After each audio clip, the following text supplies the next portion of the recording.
Alors balma nyakuma segu tongora les politologues de Pignera kan balima ou amena révélation pas de kebi bonne nouvelle chamambe no révélation chamambe bi ay ni vidéo aya partager ko dogole chamambe segu tongora bena nyafo ngena kata sema rebelle sema mogo ka côté la kana bla président Ibrahim Boubacar Keita la ani anga président maréchal Assimi mbalimaw ko dogolen chamambe mena nyafo ngena bi ka la bois kalama aw ka bo filila pew mogo cité mogo bloku bleu maliko kuma la bleu mbalimaw nous bonne nouvelle folo jume folo mbalimaw oui anga le ministre de la défense et colonel Sadio Kamara. Non, Sadio Kamara te colonel blé, Sadio Kamara kera général di. Donc, général Sadio Kamara ka tara Moscou, mbalimao. Sadio Kamara tara Moscou, a tara kanga position de renforcer. Irisu ka basi tan nan ne bena sigi Mali kono. Sadio Kamara taleme Moscou ka ta discuter au deka. En même temps aussi, ka anga surveillance ko renforcer, wala sa bingani ngana ke anka, ka radar ou renforcer toujours, ka ani irisu ka relation to ka wara ka chaman faraka balimaw Sadio Kamara talembo bara de la irisu yere irisu ko Mali surasu ka be ka bara minga ko lu yere nimisi wasara balimaw o ye bonne nouvelle ba de ko fanyana irisu ko vraiment ko nisonjara Assimi koro ko Assimi lawritigi de kawa ko armée malienne be ka bara minke ko vraiment ko ils sont très contents balimaw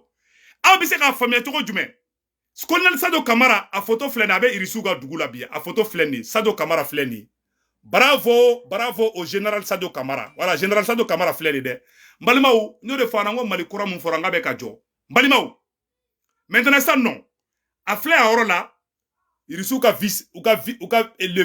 vice voilà le vice ministre de la défense o de flé a oro la oni Sadio Kamara de be ka nyogonye irisuga kan u ka basi tan anani o de bena ke Mali kono Mali kuma sonde be sisa Mali sona bema a bara bebe damina déjà a bara bebe na ke ka ban ou bien nous installer de Vladimir Poutine ko k'ale était français kele de k'ale était bon fli français de ko ni be fe ka français kele dron ki be Afrique dugu de boshi ka bo français la dron ko no kara ko français be wurukutu ka bia yere ma Poutine yo de fobi a semene be a orla metla ko fana kalambali mawo anyo de fobi video en kadi ko aya partager bien be ka soro a semene be a orla Poutine ko aya la mede. Je n'ai pas besoin de faire la guerre à la France. Il suffit de libérer les pays francophones, les pays francophones de l'Afrique noire. Et la France tombera d'elle-même. Quand il m'a roté, quand il m'a fait ta France, quand il y a Mali ka yerema horonya dama, quand Niger ka yerema horonya dama, pays africain fait no ko beka yerema horonya, quand il beka yerema horonya duma ko France be urukutu ka bia yerema. Ko yoko bane peu. Donc balima o bonne nouvelle ou be sara la kana. Abise ka famia la zone des 3 frontières français la zone des 3 frontières je le dis très bien la zone des 3 frontières Mali armée de wula ka to libérer bi ambe orom na ko bi Mali armée tara ko libérer bi sema mo sigilembe terrorisme be ka taka an balma u faga amalat u ka dugu do be ko amalat u be ka ta MSA mo faga yi o sema kelen de wulila les rebelles de la SEMA, on de wula kolubeka azawa defasita. Bi, armée malienne, on de beka taka mogo sobe Mali nord la bi. SEMA mogo dans les mecs qui dali sagasoko nyimina. On beka nyogame soko de nyimi qui dali foire nunu. Ou sigilembe noko azawad. Ne abe azawadi ko la mogo beka faga. Ambalmo beka faga. Ambalma che dok mana SEMA mogo ka. Aye ni video partager die beka soro. Malion, aye adamade on a jede. Mogo de beka boluga buga sokono. Mali armée de wulembe ki jobi. Ayo de fo Mali ko ina mogo site blogu bleu erebelu nunu wula ko olube azawad no fe mais ambalma be ka faga nord la bi Assimi de be ka Mali surasu bla ka taka mogo sauver Mali nord la bi o erebelu ko lo sigilembe mana kan fo la u dalembe bamago u ga demba ya site erebelu nunu be ka azawad ko kuma fo u ga demba be bamago kono di u bot farasi de be ku bla ka baraka nyo de nyafo onyena u be franci ka barad la o ko so ndete se ka keni erebelu nunu fe on veut la paix entre tous les Maliens mais mogo mena ki be franci ka basi franci ka barake balimaw ante djeno ide donc awaro flé awaro la Tamalat si vous êtes sincère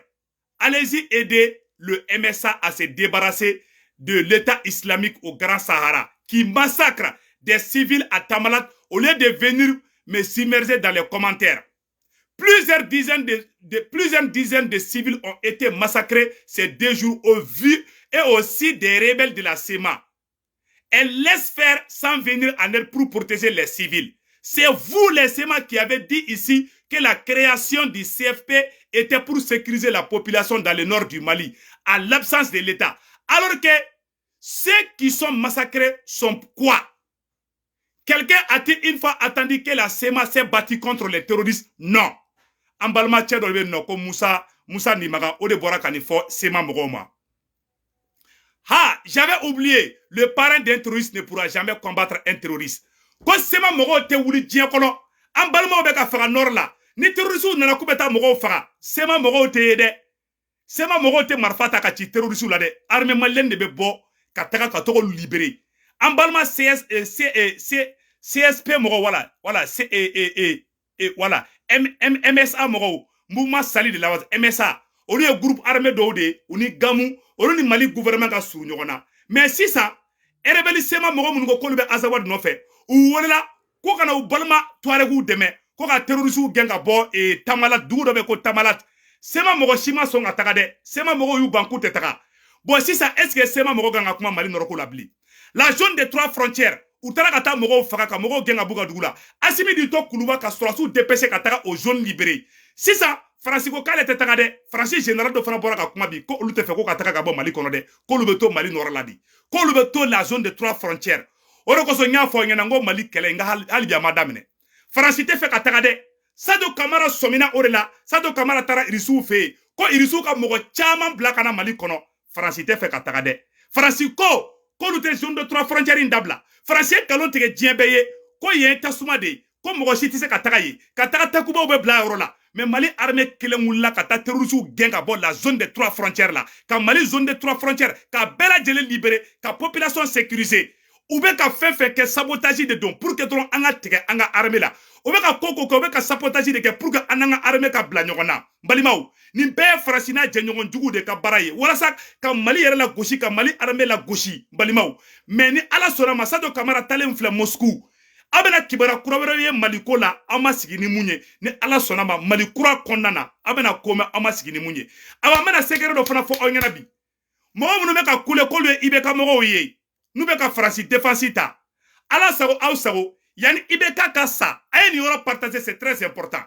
Ibrahim Bokar Keta no Mali président koroyi yani ibeka kasa ibeka kumeka transition demain ayenga kuma la mede ayeni yoro partager ko munu ko le pro ibeka yi. Yani ibeka kasa ibeka ni asimi kunkadi. Yani ibeka kasa ibeka kumeka transition demain. Yani ibeka kasa ibeka kunte feka ali Franci ya nyala. Ibeka kunte furake Franci. Nationalité française de kumbe ibeka bolo. Avec Karim bolo, avec Bouba bolo, avec Ami bolo. Mais ibeka ka dembaya shite ta furake Franci. Ibeka arrête ta furake Franci. Ibeka kumbe ta furake arabu dugu de la. Aye ni video rotige aka partager c'est très important. Ibeka kunte asimi contrôle là. Ibeka kunte shogel le contrôle là. Ibeka ni transition kele kunte ibeka ni transition tche d'ailleurs embargo min kera malika o dusu kasi no jigila tege ani ko chaman kera ibeka masador la jigila tege de ibeka faga ibeka changera de ibeka be sa domina malik kanu kume ibeka dusukuna ibeka be sa domina ibeka ko chaman kama ben a fefe beka boko lui pro ibeka yi mbalimaw ne sebu tungara o activité mali kono o vidomante mali kono kibi tige korota kie ibeka deme ka teme segu tungaraka a vidomanite ibeka ni Alpha Umar Konare kele munkera ka ibeka kume ademane la ibeka bole ademana yani RPM ga créé le premier député du Mali Mohamed Bora député yala ka bo ademana kata do RPM na o ene mamuso dogonne ko Sedunur Keita aya seba ka da ne ka kuma galonta la de awatese ka soso ni mu ye denya o ka bo ka ne kuma kan soso a tete mali kono mu se ka ne kuma ka soso ne somogo de folo ye ibeka supporter ne segu tungara on de ibeka sengoroma do ne segu tungara ye santani wolo vlobe santani shegin de kembe RPM na kata 2001 na kana blafo 2018 la o sanjoli mbe RPM na mbe ka campagne ke ibeka yi mbe ka wuli ka gloki fara ibeka no fe ibeka ye Francis defacital de damna ne ibeka kobla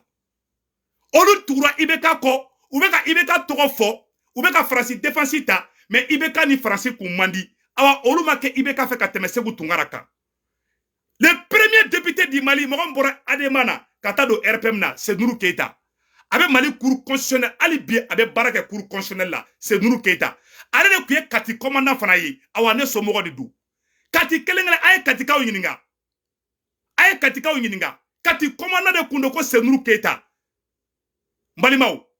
mo ba fo ki ibeka mo ye kibe frasi te fasita kibe frasi ga barala awa ibeka ni frasi kunte ka da nyogon tege de ibeka ni frasi de coup d'état ke ibeka la sorasu changera de sinon coup d'état mi kera frasi la coup d'état mi kera ibeka la frasi ka coup d'état de du akoye échec de ta frasi bulu ibeka kle kele ma ke frasi fe de pas ka fanga tiena atikera frasi la di ibeka yi mabo frasi la pew ni ko kibe ibeka fe ite ka frasi fe mais ubeka ibeka to de ta ko o glon ula kata frasi defensita ka mali la gauche ibeka kume ka asimi defensita ibeka kume ka transition indeme yani ibeka kasa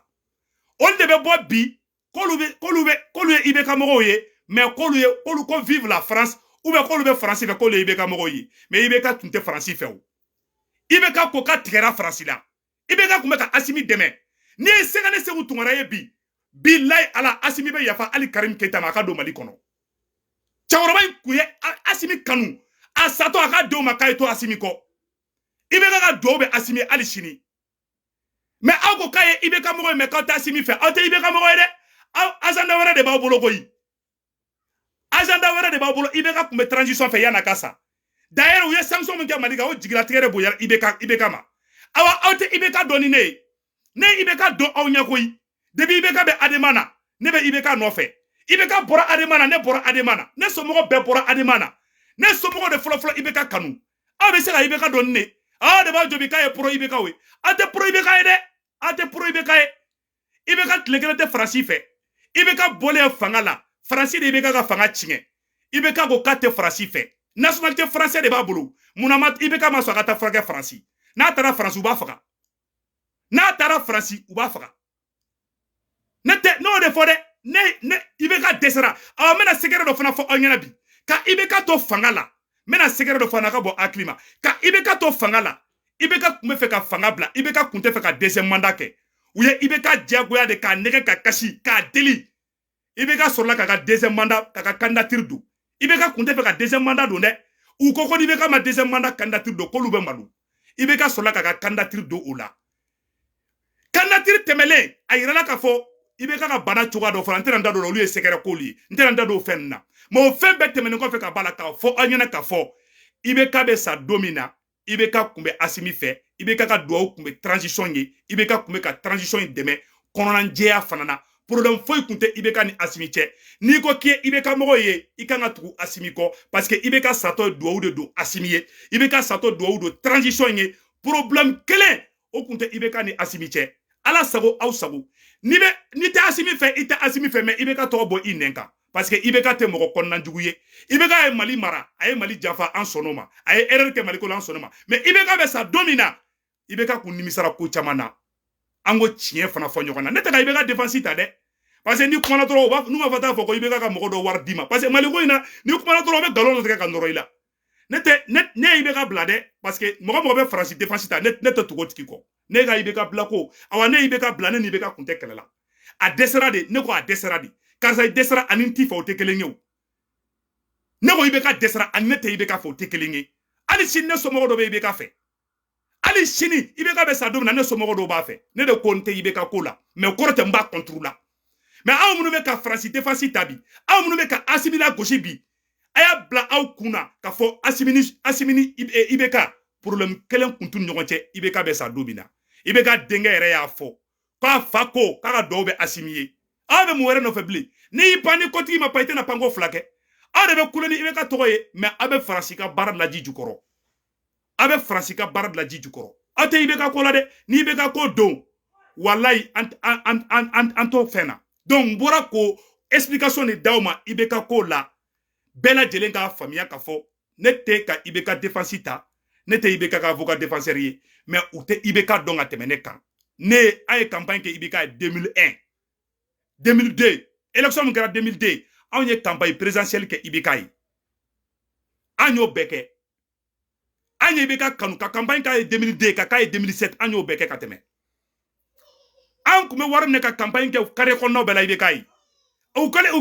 kɛlen k'a fɔ ko ibeka ma gagné fa kun bɛ nin ka don anw na anw de wulila carré kɔnɔ ka pinɛw jeni en 2002 ngo fo ibeka ka sigi président la di ibeka yɛrɛ de y'an deli kan ka to ala ma anw de IBK deli anw de IBK anw de kun bɛ IBK kɔ anw de IBK lili don mais IBK tugura Faransi kɔ dɔrɔn an ye IBK bila fɛn bɛɛ filɛ nin ye kɛlɛ tɛ foyi tɛ aw tɛ se ka IBK dɔn ka tɛmɛ anw kan donc n bɔra k'o yɔrɔ clarification de fɔ bɛɛ lajɛlen k'o dɔn bɛɛ ka bɔ o kalama donc balimaw nouvelle min bɛ bi ka ɲɛfɔ bɛɛ lajɛlen ɲɛna o de ye nin ye a k'an bɛn